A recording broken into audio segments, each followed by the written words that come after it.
我被夫君打断一条腿，瞎了一只眼，像条丧家之犬一样爬上大街的今天，正是我一母同胞的亲姐姐封后祭天的大日子。万万岁！皇后娘娘千岁千岁！长姐，救我！我还没死，我还有姐姐。什么人？只要见到长姐，我就能活。长姐，长姐救我！我是安宁啊！将她拖近些，莫要让百姓以为本宫是个冷血之人。长姐，顾子恒要杀我，爹娘不管我，求长姐救救安宁。哦，看你这般模样，顾子恒下手还真是重。不过这也怪不得他，任哪个男人知道自己不过是被当作遮羞布，都会把气撒在你身上。不是的，当初选飞燕是我不慎落水，才会被顾子恒不慎落水。我的好妹妹，你该不会真的以为那是一场意外吧？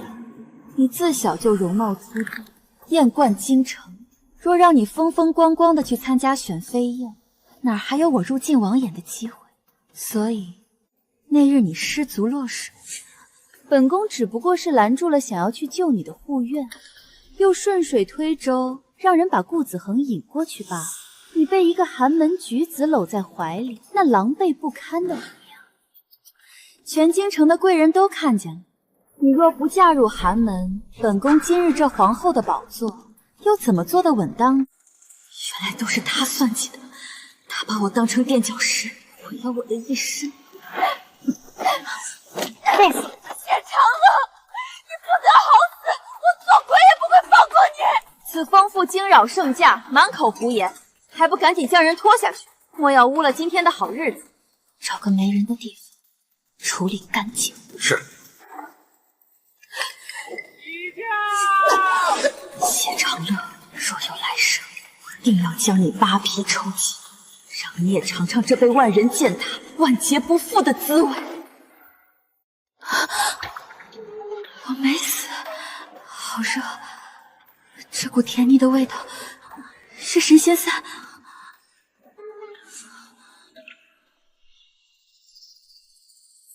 神仙散发作了，谢长乐这是故技重施。结果竟阴差阳错把晋王给弄进来了。算算时间，他马上就要带着爹娘来踹门了。现在跑出去就是不打自招，照样死路一条。既然谢长乐非要给我扣个荡妇的罪名，那我就让他看看我是如何荡得晋王神魂颠倒的。王爷。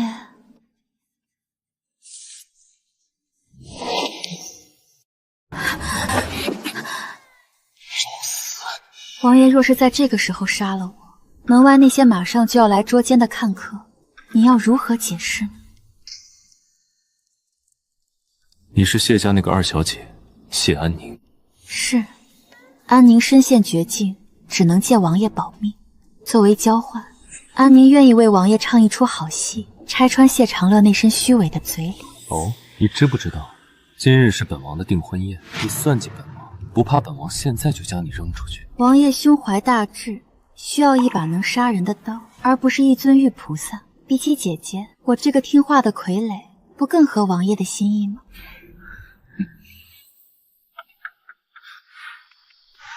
快！我刚才分明看到二妹妹身边的小丫鬟。叶云哥哥，门外有人，我害怕。别怕，你先起来换。好戏开场了。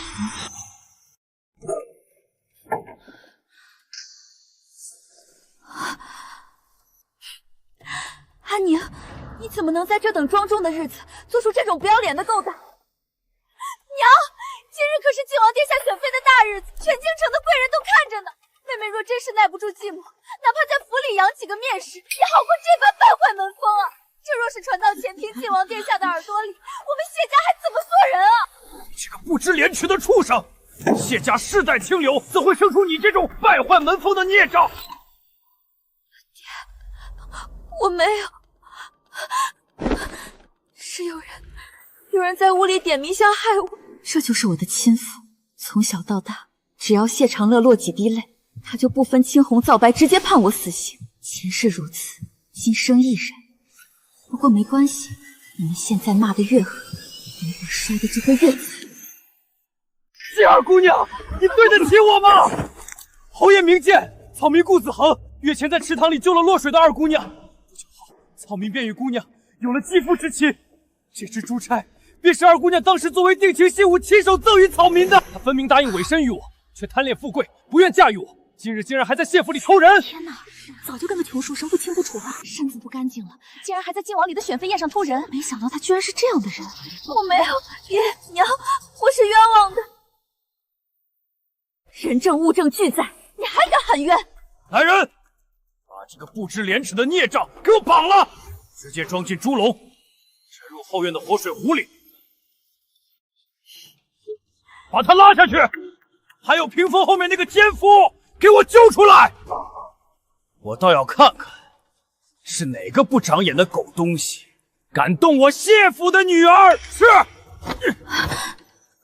去吧，赶紧去，你们的死期就在今日。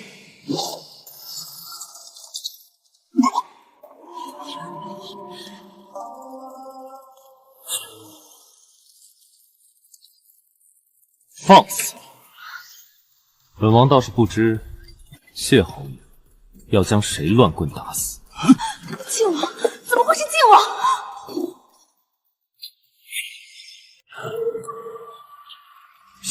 下官不知王爷在此，下官罪该万死。王爷，爹爹要把我进猪窝，顾子恒他还污蔑我的清白。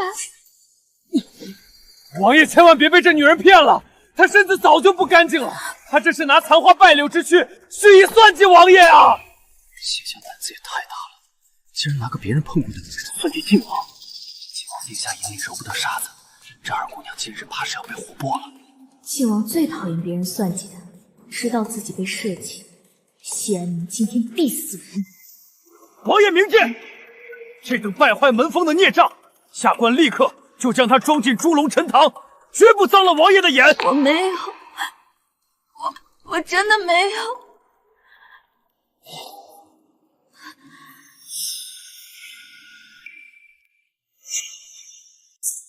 顾子恒，你说我早就失了清白，委身于你。是，那日池塘救人，你我衣衫尽湿，肌肤相贴，你在水下主动抱紧了我，这一切你还敢抵赖？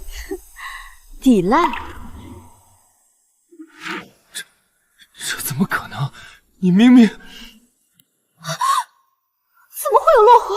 我只让人散播谣言，这死丫头根本没碰过男人，哪来的血？顾公子，敢问这是什么？我感念你落水相救之恩，原想以厚礼相赠，却不想你这登徒子心生妄念，偷我遗落的珠钗，如今更是与人勾结，编造出这等下作谎言来逼我就范。王爷，臣女的清白，王爷最是清楚，还请王爷为臣女做主，严惩这污蔑我清誉的狂徒。本王竟不知你这穷酸书生是从哪里借来的胆子，敢当着本王的面污蔑本王的女人。草民该死！是草民鬼迷心窍，可是有人指使草民这么说的。不好，这废物想把我供出来，绝不能让他张嘴。你这个疯子，自己干出这种不知廉耻的下作事，竟然还敢拍咬胡言！来人啊，还不快把这失虚脱的狂徒堵上嘴，按在地上！王爷明鉴，这狂徒分明是走投无路，想要胡乱攀咬。臣女与二妹妹异母同胞，向来姐妹情深，怎会做出这等事？只是今日毕竟是王爷的好日子，二妹妹虽然是被迷香所害，但终究是衣衫不整，出现在了众目睽睽之下。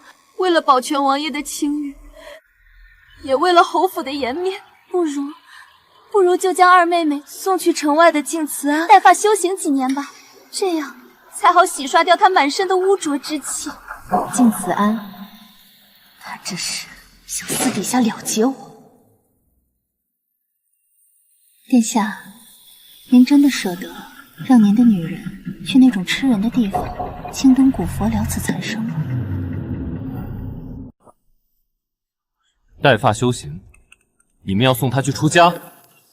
王爷息怒，这孽障今日惹出这等丑事，惊扰了王爷，送她去敬慈庵，也是为了保全皇家颜面啊。是啊，王爷，长乐这是顾全大局，都是为了王爷的清誉着想。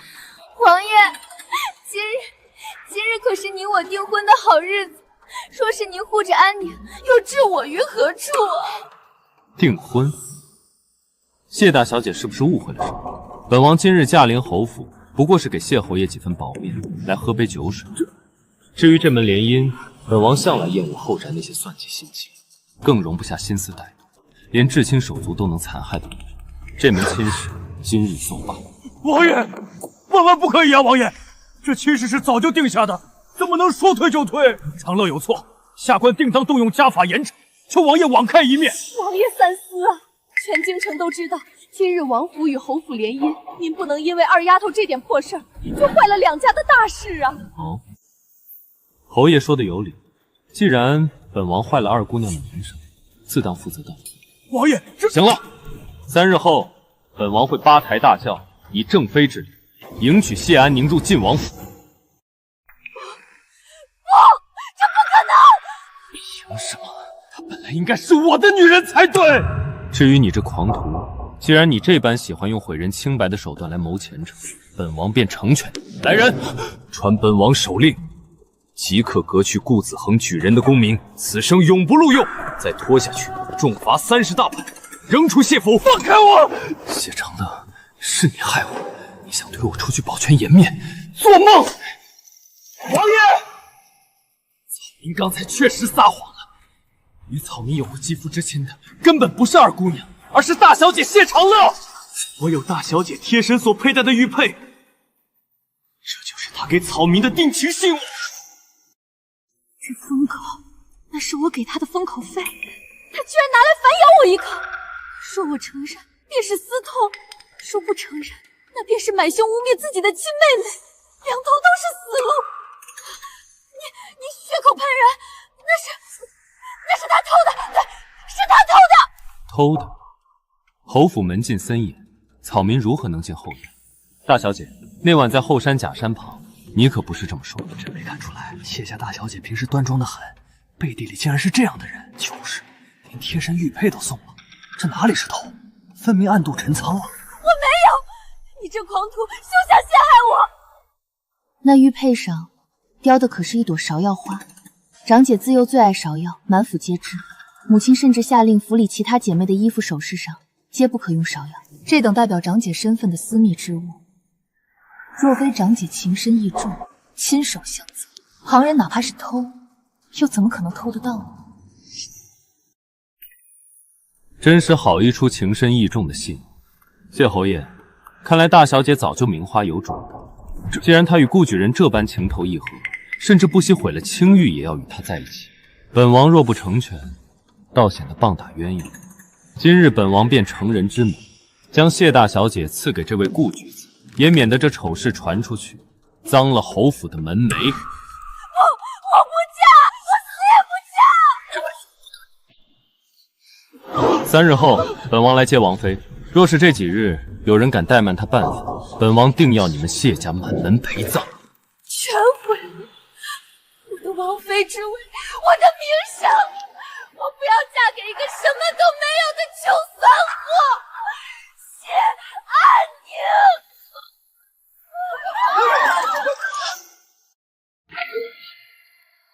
王爷有令，这聘礼是给王妃的，谢府任何人不得染指半分。3日后，王爷要8抬大轿，亲自来迎亲。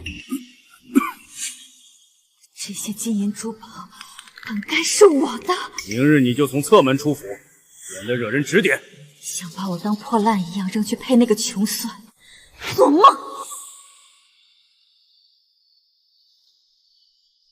妹妹明日就要出阁了，姐姐特意来看看你。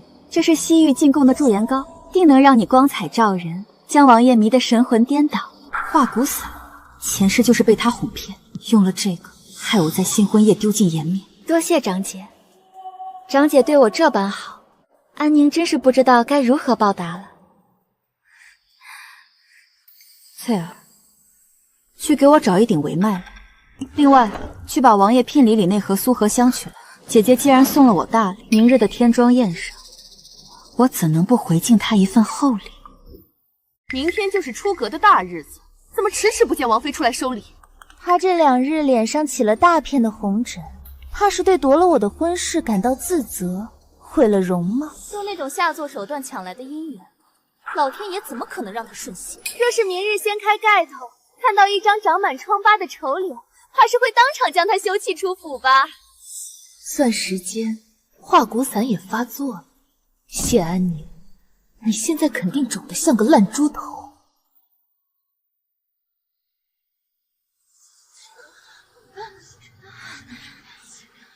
哎呀，妹妹怎么这副打扮就出来了？多谢长姐关心，我只是有些受不住风。纯正苏合香，招马峰的极品，谢长乐，我等着看你自食其果。妹妹既然来了，诸位也都在，怎么能戴着帷帽见客？岂非失礼？姐姐帮你摘了吧。哎呀！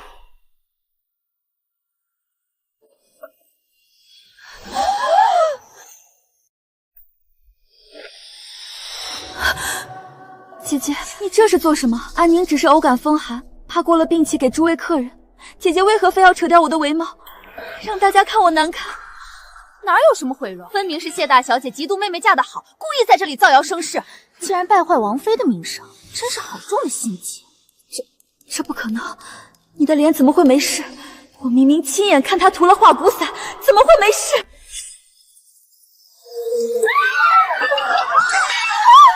什么东西？马蜂！是马蜂！快来人啊！好戏开场了。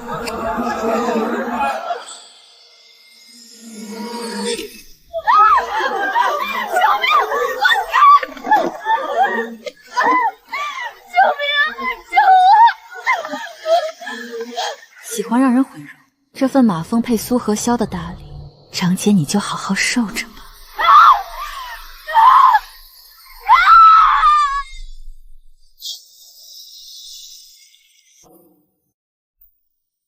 命保住了，只是大小姐这脸，怕是要一些时日才能好起来。我的脸好痛！娘，是谢安宁那个贱人害我，我要杀了她！行了，你还嫌今日丢人丢的不够吗？娘，你吼我，你为了他吼我！长乐，从前在府里，安宁的吃穿用度、琴棋书画哪样比得上你？如今她不过是走运，比你嫁得好些罢了，你就认了吧。日后侯府还指望她照拂一二呢。长乐是姐姐，好东西自然得紧着她。安宁，你做妹妹的要多懂事儿。你这孩子怎么死脑筋？顾子恒好歹也是正经考上的举人功名，等你做了诰命夫人，风风光光。唉，哪里就不如谢安宁了？娘都是护着我的，如今谢安宁飞上枝头，都开始偏心她了。娘，你让我认命，让我顶着这张脸从侧门被抬出去，嫁给那个穷书生。我要做的是晋王妃，我给他让步，做梦！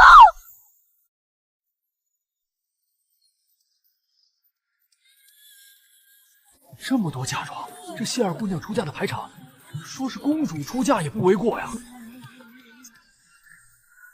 安宁啊，出嫁了也要多回来看看爹娘。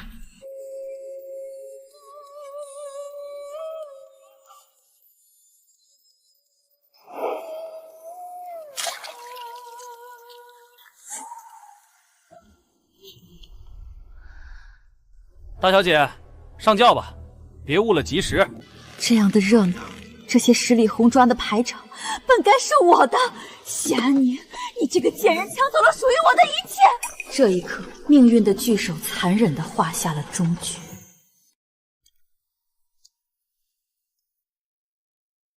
害怕吗？本王这晋王府可没有你想的那么好。如今太子稳坐东宫，对我虎视眈眈，王府里明枪暗箭多的是眼线。你若是后悔了，本王可以养你一辈子。只是，王爷既然敢娶我，就该知道，我从来都不是什么娇养在后院的女人。我要的不是这后宅里的一方天地，更不是王爷的垂怜，而是能与王爷并肩而立的执旗者。好大的口气！王妃打算拿什么来与本王站在一起？1个月，给我1个月的时间，我会将这晋王府内的钉子连根扎起，还给王爷一个干干净净的后院。妾身愿意做王爷手里最锋利的那把刀，助王爷谋夺大业。这女人真有意思。好，本王就给你1个月，让本王看看我的王妃究竟有几分真本事。接下来的1个月，我用实际行动向整个晋王府证明了我那晚并非虚言。王妃，您这么快就把人找出来了？狐狸尾巴总有露出来的一天。去，把厨房的林嬷嬷拿了。老奴是当初内务府拨下来伺候王爷的，就算账目上有些糊涂，也轮不到王妃动用私刑。王妃这是什么意思？老奴要见王爷。账目糊涂是小，借着美人出府采买的由头，向东宫递送王府的宾客名册，林嬷嬷，这可是杀头的死罪。王妃饶命，老奴是一时糊涂。堵上嘴！这等吃里扒外的东西，不必惊动王爷，按王府规矩办。是。这些事交给下面的人去做便好，何必熬坏了自己的眼睛？卧榻之侧不能留有隐患，只有亲眼盯着，才能护王爷后方无虞。我已经吩咐下去，以后府里的事不必再报给我。从今日起，王妃的规矩就是晋王府的规矩。本王娶你是来做王妃的，不是做苦力的。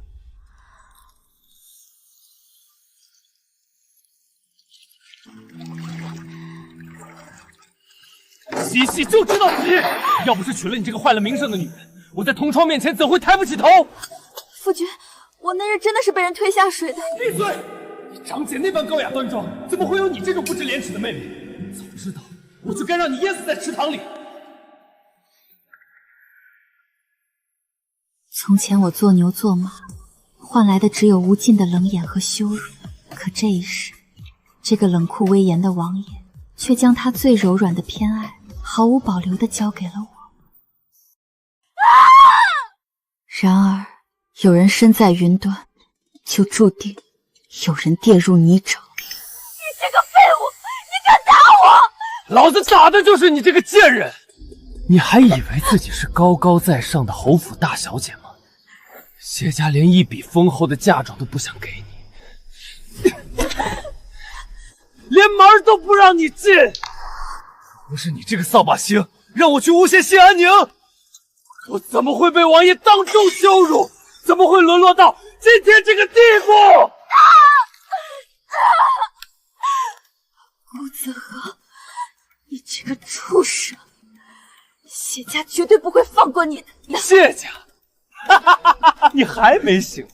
你爹为了巴结现在的晋王妃，早就对外声称跟你这个逆女断绝关系了。你就算死在这里，都没人来给你收尸。谢安宁，凭什么？凭什么？我不甘心！这一切都是因为你，哪怕是化为厉鬼，我也要把你一起拖进地狱！听闻顾举人与晋王之间有所嫌隙，草民与晋王有夺妻之恨，辱身之仇不共戴天。可惜啊，得罪了晋王，你这身功名也算到头了。求太子殿下给草民指一条明路，只要能报仇，草民愿为殿下肝脑涂地。这是正五品监察御史的委任状，孤觉得敢在朝堂上犯言直谏的人还是太少了些，总得有几个不怕死的人站出来，好好肃清一下风仪。你觉得？臣定不辜负殿下所期。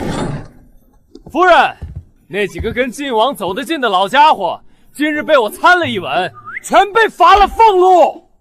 有太子殿下撑腰，就算晋王又如何？我依旧有着大好前程。老爷夫人，侯府的管家来了，带着2车厚礼，正停在门外求见呢。老爷刚封了御史，爹娘就派人上门来请了。走，出去见见。大小姐，您可算出来了。侯爷和夫人日夜挂念您，特命老奴备了车马接您回府叙旧呢。叙旧？当初父亲可是当着全京城人的面说与我断绝关系。大小姐折煞老奴了，侯爷那是气话，打断骨头连着筋，夫人在家里盼得都抹眼泪了。大小姐，快上车吧。长乐啊，这阵子在顾家受苦了吧？有劳母亲挂念。子恒如今得太子殿下重用，女儿的日子过得倒也舒心。长乐啊，如今子恒在朝中风头正盛，为父甚感欣慰。只是你妹妹安宁毕竟是晋王正妃，这朝堂上的事风云变幻，现在咱们谢家一边连着太子，一边连着晋王。若是你们姐妹俩能和睦相处，那咱们家便能立于不败之地了。过2日，皇后娘娘的千秋宴，想必你也收到了东宫的帖子。到时在宴席上，你主动去给你妹妹敬杯酒，说几句软话，这事儿就翻篇了，如何？害我到如此境地，爹娘居然让我去给那个贱人低头。父亲教训的是，女儿之前也有许多做的不对的地方，这次宫宴，女儿定会好好跟妹妹叙旧的。你能想通就好，这才是我谢家识大体的好女儿。想让我向那个下贱胚子低头，做梦！谢安宁是晋王妃又如何？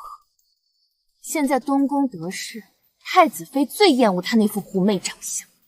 这次宫宴，我定要狠狠踩谢安宁几脚。这不仅能出一口恶气，还能在太子妃面前立下一功。姑娘说的是。谢安宁，咱们走着瞧。这一次，我要让你在满京城的权贵面前颜面扫地，再也抬不起头来。王妃娘娘这只红宝石凤簪，真是巧夺天工，臣妇今日才算开了眼，可不是嘛？这京城谁不知道，晋王殿下将娘娘视若珍宝，什么好东西都流水似的往王府里送。王爷与王妃这般恩爱，当真是羡煞旁人。诸位夫人，许久不见了。见过晋王妃，不过才个把月没见，王妃的排场倒是越发足了。只是不知这晋王府是不是也如王妃这般奢靡铺张？说起来，妹妹的命可真好，当初闹出那么大的阵仗，连名声都险些搭进去，最后却还是如愿进了王府。只是姐姐作为过来人，还得劝妹妹一句，做女子最重要的便是安分守己。王爷如今在朝中本就树大招风，你若再像在娘家时那般不知检点，惹是生非，只怕将来若真出了什么事，连带着谢家都要受牵连。顾夫人说的是，这世家千金的教养啊，可不是嫁去高门就能学得会的，可不是吗？听闻晋王殿下性子冷淡，不好女色的，也不知这正妃之位能做到几时呢？顾夫人刚才这番话是以什么身份在对本王妃说？我自然是以你的亲戚。我问的是，以什么品级？你身上穿的不过是五品的诰命服，而本王妃乃是正一品亲王妃，入皇家玉蝶，大齐律令，五品命妇见一品亲王妃，须行叩拜大礼。你方才不仅不跪，甚至还当着众命妇之面以下犯上，出言盘派当朝亲王。怎么，顾御史在朝堂上咬人咬习惯了，连带着顾夫人也以为这大齐的规矩也是你们夫妻俩可以随意践踏的了？你别想拿品级来压我！我夫君是太子殿下亲自提拔的御史，奉命纠察百官。我毕竟是你亲姐姐，劝谏你也是为了晋王府好。放肆！你算个什么东西？一个低贱的奴仆也敢出来教训我？老奴不才，乃是陛下亲封的正四品女官。这位是晋王殿下的乳母，宫里的徐嬷。顾夫人好大的胆子！王妃的清誉也是你一个区区五品官眷敢当众妄议的？你夫君是言官，难道你这后宅妇人也有弹劾皇妻的特权吗？我见了王妃不仅不行跪拜大礼，还满口胡言，蔑视皇家威严。王妃，此等以下犯上、狂妄至极的刁妇，若不施以惩戒，这皇家的规矩何在？晋王府的颜面何在？嬷嬷说的是，既然顾夫人不懂规矩，那就教教你。是。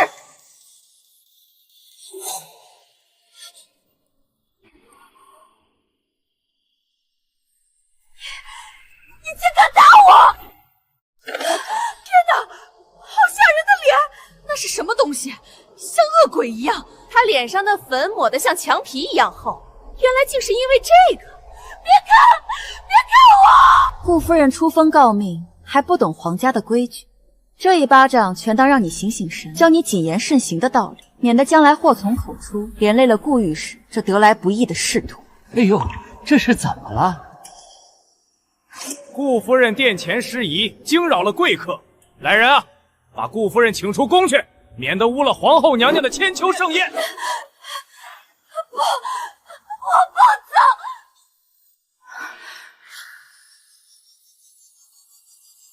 各位夫人，茶凉了，换刃的吧。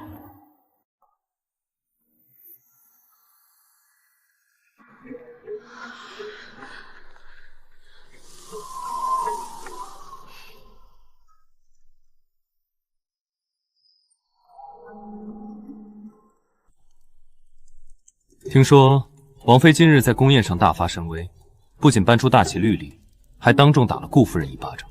怎么，王爷是怕妾身行事跋扈，坏了晋王府的名声？名声？本王早就凶名在外，还需要你来坏？我只是觉得那等不长眼的刁妇，竟敢当众诋毁你。徐嬷嬷那一巴掌打得太轻，你是本王的王妃，在这京城里，谁敢让你不痛快？你只管踩回去，天塌下来，有夫君替你顶着。好，妾身都听王爷的。凭什么？仙儿，您凭什么踩在我头上？那些奸夫看我像看鬼一样，我咽不下这口气。砸够了吗？你除了在这里像个泼妇一样发疯，还会干什么？她现在是正一品王妃，有晋王撑腰。你今天就算把顾府拆了，也伤不到她半根毫。你闭嘴！你不是说太子殿下会给我们撑腰吗？你不是说要在朝堂上咬死晋王吗？仙儿，您我要把他这张脸也划划，把他剁碎了喂狗！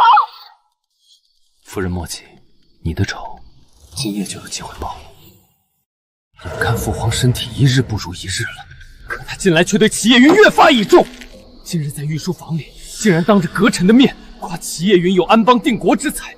再让他这么嚣张下去，这东宫的位子迟早要换人坐。殿下息怒，晋王就算再得圣心又如何？只要他活不到那一天，终究还是我们胜。所以今夜才急召顾御史前来，不能再等了，这次必须一击毙命。太子殿下明鉴，微臣这几日不眠不休，找来了一位大师，可以模仿晋王的笔记，伪造了一批晋王在江南私造兵器、结党营私的往来信件和账册。这字迹确实可以乱真，可老三生性多疑，父皇也未必会因为几封信就立刻定死他的罪。若是老三当朝反咬一口，说这是有人蓄意栽赃陷害，要求三司会诊，那事情拖下去，败露的反而会是我们。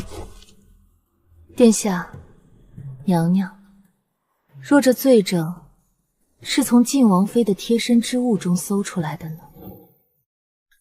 说什么？殿下方才忧虑，若是外人呈上罪证，晋王大可说是栽赃；但若是由侯府、由晋王妃的近亲出面，大义灭亲，亲自将这罪证呈上太和殿呢？顾夫人，你继续说。3日后早朝，夫君在前朝弹劾晋王，而臣妇会以母亲突发恶病，危在旦夕为由，连夜派人去晋王府，将谢安宁骗回侯府。只要他人到了谢府，便由不得他了。臣妇会提前在他的车驾或是行囊中悄悄塞入这伪造的谋反信件，届时由父亲出面将他扣押在府中。等到早朝上顾御史发难，晋王狡辩之时，父亲便会带着从晋王妃身上搜出的罪证直入大殿。王妃贴身私藏，岳父亲自检举，这谋反的死罪便如铁板钉钉。晋王就是长了800张嘴，也好一个大义灭亲！顾夫人此计甚妙，只要齐叶云一倒，他手下的那些人便是一盘散沙，不足为惧。顾夫人受委屈了，只要这桩事办成了，便是东宫的一等功臣。至于那个让你丢尽颜面的谢安宁，本宫向你保证，等晋王府抄家那日，本宫会亲自把他交给你。是千刀万剐，还是划划他的脸，全凭顾夫人高兴。臣妇多谢太子妃娘娘恩典。谢安宁，你等着，等你落到我手里，我要把你脸上的皮一寸一寸扒下来。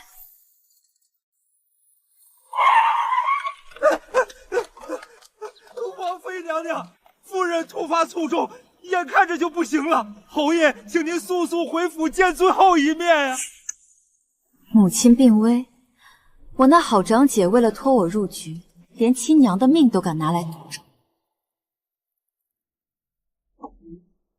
王妃，敢去吗？有何不敢？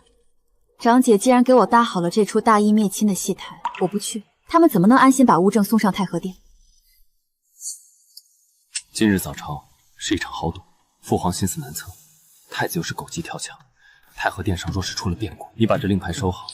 午时一过，宫里若传出不好的消息，你便什么都别管了，拿着它去城南的长风镖局，本王的暗卫会护送你出境，隐姓埋名，保你一生。在这生死存亡的关头，王爷竟然把最后一条退路留给了我。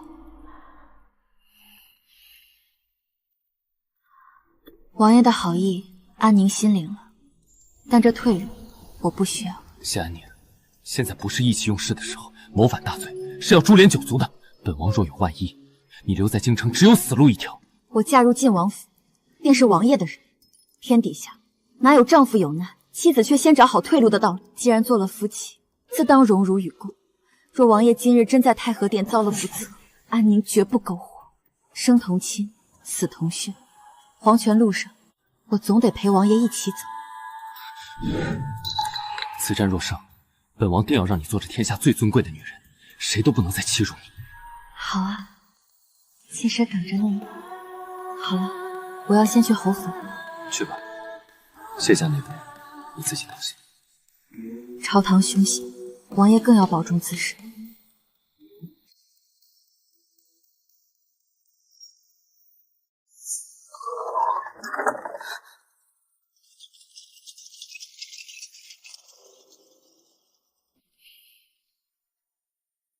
长姐，这是什么意思？母亲呢？母亲好得很，不劳王妃费心了。若不这么说，怎能请得动高高在上的晋王妃呢？安宁，你莫怪为父心狠。晋王私造兵器，意图谋反，已是大逆不道之罪。谢家百年氏族，绝不能给他一人陪葬。你今日就安生待在谢府，哪里也不许去。谋反！父亲空口白牙，便想给王爷定罪，是不是空口白牙？等早朝散了，你自然就知道了。算算时辰，子恒此刻已经在太和殿上弹劾晋王，等会儿我便会命人将谋反信件的锦盒送去太和殿，就说是从你身上搜出来的。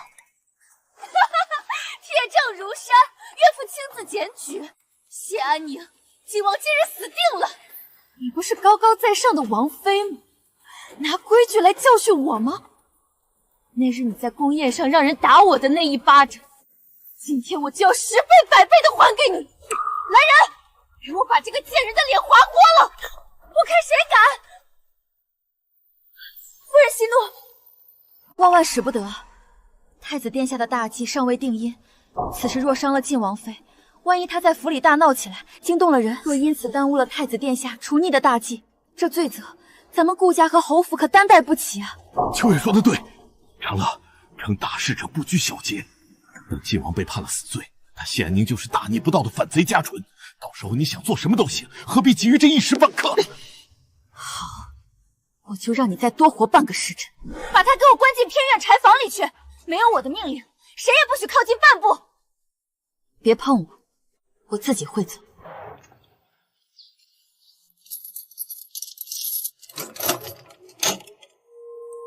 只要晋王一死，我就是东宫出泥的头号公主谢安宁。那时候，我要亲手把你的肉一片一刀割下来。王妃，他们真的要把伪造的信钱送去朝堂了，这可怎么办？急什么？好戏还没开场呢。秋月，你想干什么？别过来！奴婢见过王妃。这可是谢长乐的贴身丫鬟，刚才在正廷还耀武皇威，现在居然关起门来给咱们王妃行磕头大礼。起来吧，东西带来了吗？这不是大小姐刚才？大小姐命奴婢将此物交给侯爷，只等宫中内应传来消息，便由她带去太和殿。奴婢换了送饭丫头的衣衫混了进来，外面人多眼杂，只怕奴婢不能耽搁太久。这样掉脑袋的东西，就这么轻而易举落到王妃手里了。不肯给老爷做通房，好，明日我便叫牙婆来，把你爹娘兄弟全卖去煤窑，男的做苦力，女的充官妓。夫人开恩，奴婢愿意做牛做马伺候您，求您放过奴婢家人吧。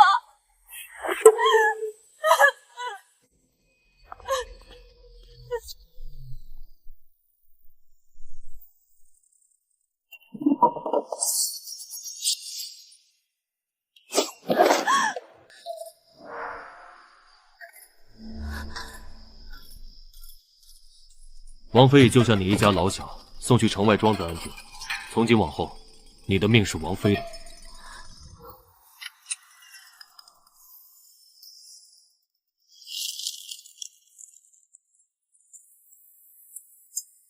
王妃，您这是要让他们自己把断头刀递给皇上啊？去吧，告诉侯爷，快马加鞭送去太和殿，别耽误了长姐大义灭亲的好戏。奴婢遵命。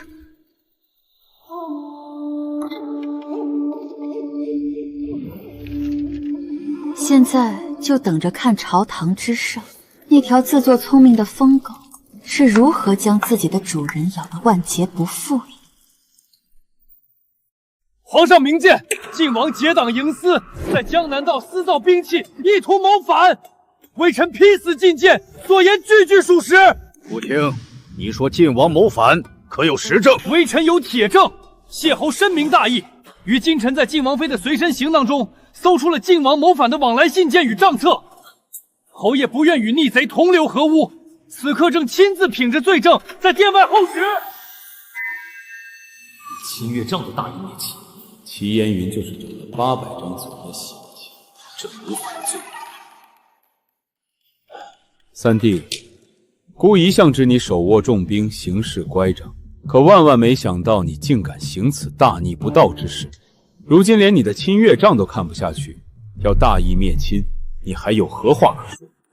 既然顾御史这般言之凿凿，本王倒也想见识见识，谢侯究竟搜出了什么天大的罪证。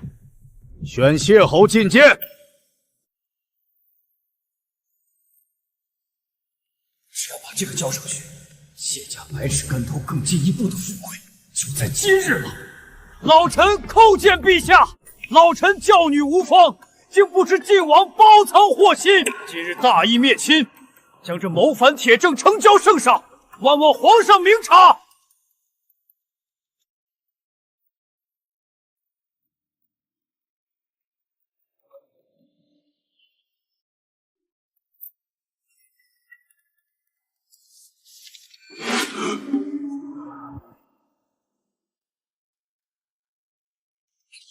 好一个大义灭亲，好一个铁证如山！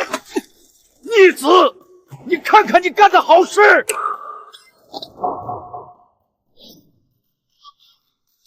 父皇，儿臣冤枉，定是有人栽赃陷害啊！怎么会是太子的账册？给我的锦盒里装的明明是晋王的谋反证据啊！皇上息怒，晋王罪大恶极，死有余辜！你给朕闭嘴！谢家送上来的东西，半个字都没有提到晋王，反倒全是太子贪墨军饷的铁证。告诉朕，这到底是谁的罪证？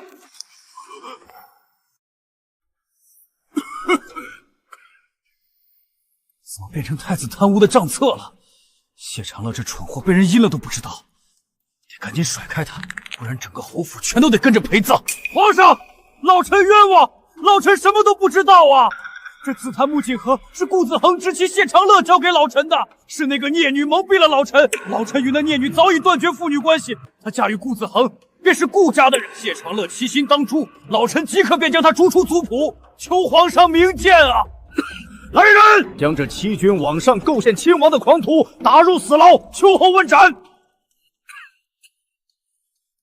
太子涉嫌贪墨，即刻禁足东宫，交由三司会审，查封顾府，所有涉事人员严惩不贷。皇上，微臣冤枉啊！微臣也是被人蒙蔽啊！太子殿下，你救救微臣，你救救微臣，微臣是替您办事的啊，殿下。我听不懂你在说什么，快把这条疯狗拖出去！谢长乐，你这个蠢妇，你害死我了！完了，不愧是本王的王妃，下手如此，倒是不用本王亲自动手。晋王府抄家的圣旨一下来，谢安宁马上就要落到我手里。是圣旨下来了吗？快去把柴房里那个罪臣家眷拖出来！你就是顾御史之妻谢长乐。正是本夫人。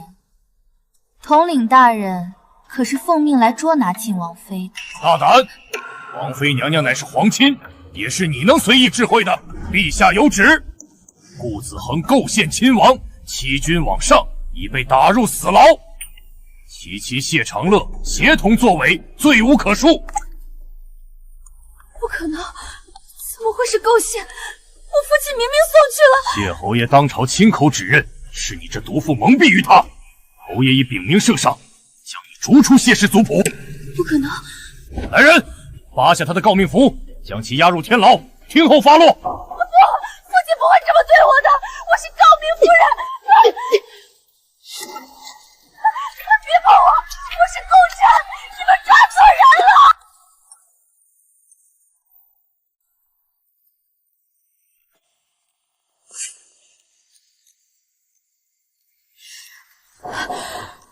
长姐，你是在等晋王府满门抄斩的圣旨吗？是你混了锦盒里的东西，谢安宁，你这个毒妇，你不得好死！比起长姐的手段，安宁不过是物归原主罢了。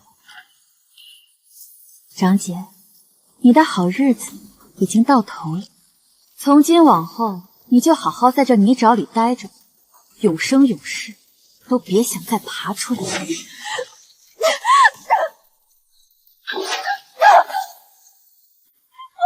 信，谢安宁，这锦盒明明是我亲自交出去的，你到底做了什么？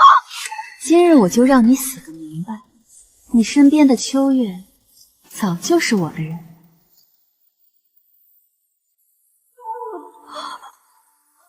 带走！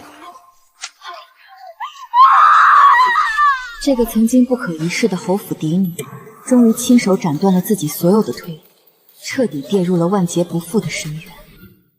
太和殿惊变后，老皇帝因太子构陷兄弟大肆贪占军饷，气得一病不起，仅仅3个月后便撒手人寰。晋王齐叶云手握重兵，在群臣的拥护下，登上了那把至高无上的龙椅，而我也顺理成章地入主中宫，册封为后。但在阴暗潮湿的天牢最深处，却日日上演着狗咬狗的戏。谢长乐，你这个成事不足败事有余的毒妇，都是你害了我！上辈子明明不是这样的，谢安宁才该是我的亲，是你踩着她当了高高在上的皇后。我本以为重活一世，只要顺着你的意思，陪着你演戏，毁了她的清白，就能直接做皇后的妹夫，保我一世荣华。现在谢安宁的一根头发丝都比不上。谢长乐，你毁了我2辈子！重生？顾子恒竟然是重生的，难怪订婚宴他配合爽快，从头就把我当跳板往上爬。你这个疯子！头到尾都在利用我。利用你，是你自己蠢。上辈子轻而易举就玩死了谢安妮，这辈子怎么就被他踩在脚底下？你把我的荣华富贵全毁了！明明我才是皇后，我才是皇后！你做梦去吧！明日就是秋后问斩的日子，我下地狱，你也别想好过。时辰已到，还在这装死？后房液桶全满，立刻去倒掉！还当自己是侯府大小姐呢？顶着这张吓死人的烂脸，连出去伺候客人的资格都没有，赶紧滚！新皇登基，册立新后，大赦天下。册立新后，大赦天下。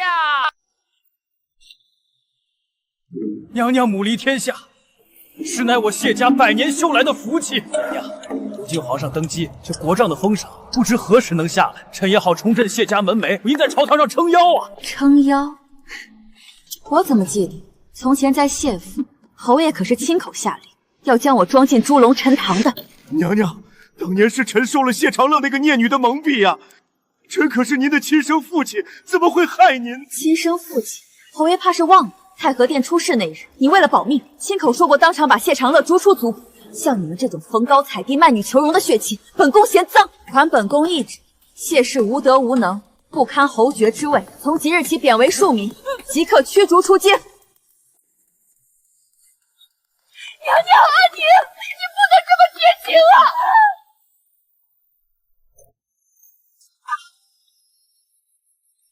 什么人？拿下！谢安宁，你去死吧！这皇后的位置本来是我的。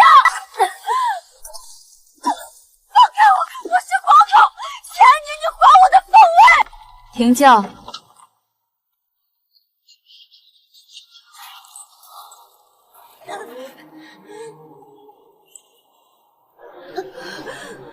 张姐，在天牢里听顾子恒说上辈子的事时，你是不是很不甘心？谢安宁，我们可是一母同胞的亲姐妹。姐妹，上辈子你便是这样高高坐在凤眼，宣判了我的死期。那时我就发誓，若有来生，定要将你抽骨剥皮。重生，谢安宁竟然也是重生的，难怪他能次次避开死局，难怪他能未卜先知，调换几何。前世你踩着我的血肉做了皇后，却依旧连一点活路都不肯给我。如今你被亲手种下的恶果反噬，我的好姐姐，亲眼看着我母仪天下的滋味，如何？拖下去，了结了吧？是。放开我！我是皇后。